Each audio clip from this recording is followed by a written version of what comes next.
इस दुनिया में ऐसे बहुत ही कम स्टूडेंट होंगे जिनको ये प्रॉब्लम नहीं होगी कि पढ़ा हुआ याद नहीं रहता। हम पढ़ तो लेते हैं लेकिन फिर भूल जाते हैं। तो अगर हम भूल जाते हैं तो फिर हमारे पढ़ने का मतलब क्या निकला? ऐसे में सारी मेहनत बेकार चली जाती है। वैसे पहले मैं आपको बता दूं कि अगर आप पढ़ा हुआ याद नहीं रख पाते हैं तो इसका मतलब ये बिल्कुल भी नहीं है कि आपका दिमाग कमज़ोर है। सोचो अगर आपका दिमाग हर चीज़ को याद रखने लग जाए तो एक दिन में हमारे साथ में कितनी चीज़ें होती है। दिमाग का कचरा हो जाएगा अगर दिमाग सारी बातों को याद रखने लग जाए तो। वैसे हमारा मेन टॉपिक है कि हम पढ़ा हुआ याद कैसे रखें। अगर इस प्रॉब्लम का सोल्यूशन निकल गया तो आपका टाइम भी बचेगा और आपको रिजल्ट भी बहुत ज़्यादा मिलेगा। पढ़ा हुआ सब कुछ याद रखना मुश्किल है, लेकिन फिर भी काफ़ी हद तक हम इसे कंट्रोल कर सकते हैं, लेकिन पूरी तरीके से नहीं। मैं आपको 3 तरीके बताने वाला हूँ। अगर आप यूट्यूब और गूगल पर सर्च करोगे तो आपको कई सारी टिप्स मिल जाएगी, लेकिन ये जो टिप्स मैं आपको बता रहा हूँ ये मेरे पर्सनल एक्सपीरियंस से और काफ़ी रिसर्च करने के बाद मैं आपको बता रहा हूँ। आप यकीन मानिए कि ये 3 टिप्स इतनी ज़्यादा इफेक्टिव है कि इनको यूज़ करने के बाद आपका टाइम भी बचेगा और आपको रिजल्ट भी 2 गुना मिलेगा। तो पहला जो पॉइंट है वो है स्टडी लेस स्टडी गुड। भले ही कम पढ़ो लेकिन अच्छा पढ़ो। विल परेटो ने इस दुनिया को एक महान सिद्धांत दिया जिसे कहा जाता है 80-20 का रूल्स। इन्होंने एक ऐसा नियम दिया जो कि दुनिया की हर वस्तु में हर जगह पाया जाता है। इन्होंने बताया कि आपके 20% एफर्ट्स आपके 80% रिजल्ट में कन्वर्ट होते हैं। इनका कहना है कि आप सिर्फ 20% चीज़ों पर फोकस करो, आपको 80% रिजल्ट सिर्फ इन्हीं से मिलेंगे। एग्जाम्पल के लिए विल परेटो बताते हैं कि दुनिया का 80% पैसा और ज़मीन इस दुनिया के 20% लोगों के पास में है। 80% क्राइम इस दुनिया के 20% लोग करते हैं। 80% ट्रैफिक इस दुनिया के 20% रोड पर होता है और 80% टाइम हम 20% कपड़े पहनते हैं। और इस दुनिया की 80% एल्कोहल यानी शराब इस दुनिया के 20% शराबी पी जाते हैं। 80% भोजन इस दुनिया की 20% जमीन से निकलता है।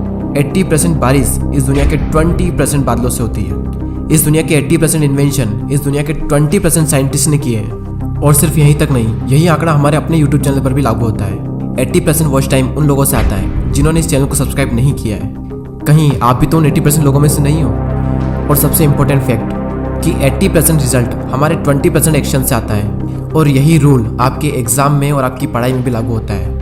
आपके सिलेबस का पढ़ा हुआ 20% आपको 80% दिलवा सकता है। तो आप 20% मोस्ट इंपॉर्टेंट चीज़ों को निकालें और उनको पढ़ें, और वही 20% चीज़ें आपको 80% रिजल्ट दिलवा सकती है। और आपने जो 20% निकाला है वो आपके सिलेबस के कंपैरिजन में बहुत ही कम है। तो ये जो कम है ना, इसको बहुत ही अच्छे से करो।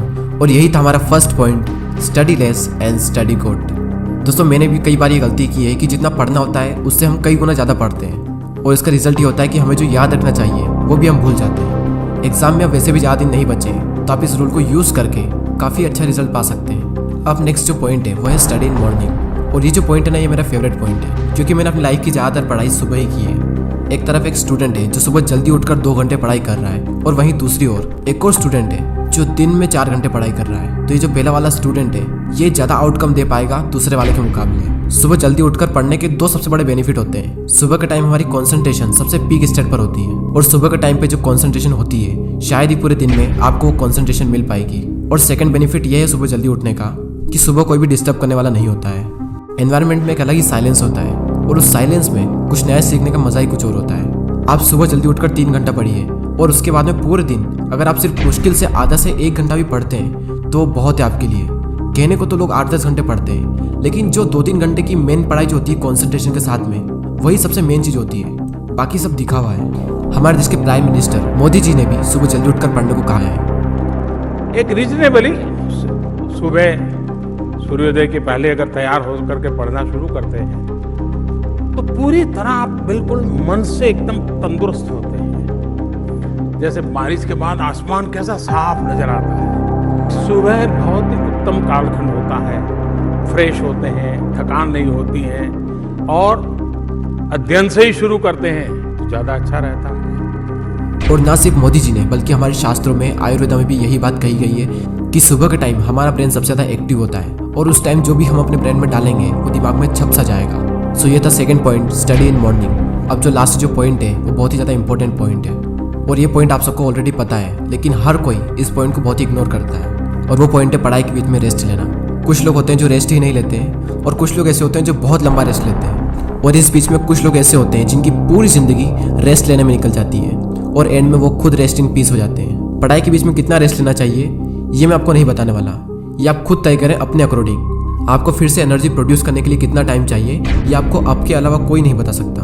जितनी इंपॉर्टेंस हम अपनी पढ़ाई को देते हैं उतनी ही ज़्यादा इंपॉर्टेंस हमें रेस्ट को भी देनी चाहिए, क्योंकि रेस्ट ही वो चीज़ है जिसकी वजह से हम पढ़ पा रहे हैं। हम एक दिन में जागते भी हैं और सोते भी हैं। तो उसी तरीके से अगर आप काम कर रहे हैं तो काम के बीच में रेस्ट लेना भी बहुत ज़रूरी है। और हाँ, ये गलती बिल्कुल मत करना कि अगर आपका एक बार पढ़ाई में मन लग गया तो लगातार बढ़े जा रहे हैं, लेकिन बाद में एक टाइम ऐसा आएगा जब आपका बिल्कुल भी मन नहीं लगेगा रेस्ट लेने के बाद भी। जब एक बार पढ़ाई में मन लग जाता है तो हम इतना पढ़ते हैं कि हम अपने दिमाग को ही पूरी तरीके से थका देते हैं और हालत ऐसी हो जाती है कि फिर से पढ़ने का मन ही नहीं करता। आपने पढ़ना शुरू किया, आपका मन लगा, अब थोड़ी देर बाद आपको रेस्ट लेना चाहिए, लेकिन आपको लगता है कि मैं भी और पढ़ सकता हूँ, तो उस फीलिंग को बनाए रखें और रेस्ट लें और फिर दोबारा उसी फीलिंग के साथ में अपनी पढ़ाई शुरू कर दें। अगर आप चाहें तो आप पोमोडोरो टेक्निक का यूज़ भी कर सकते हैं। पोमोडोरो एक बहुत ही सिंपल टेक्निक है। आपको जो भी काम करना है उस काम को आपको 25-25 मिनट के 4 ब्लॉक्स में डिवाइड करना है और हर 25 मिनट के ब्लॉक्स में आपको 5 मिनट का ब्रेक लेना है और 1 घंटा होने के बाद में आपको 15 मिनट का रेस्ट लेना है और फिर से आपको यही सब करना है। और इस टेक्निक का यूज़ करके आप काफ़ी लंबे टाइम तक और काफ़ी अच्छे से स्टडी कर सकते हैं। और ना सिर्फ स्टडी बल्कि आप अपने किसी भी काम में इस टेक्निक को यूज़ कर सकते हैं। और इस टेक्निक को यूज़ करने के लिए प्ले स्टोर पर कई सारी एप्लीकेशन है,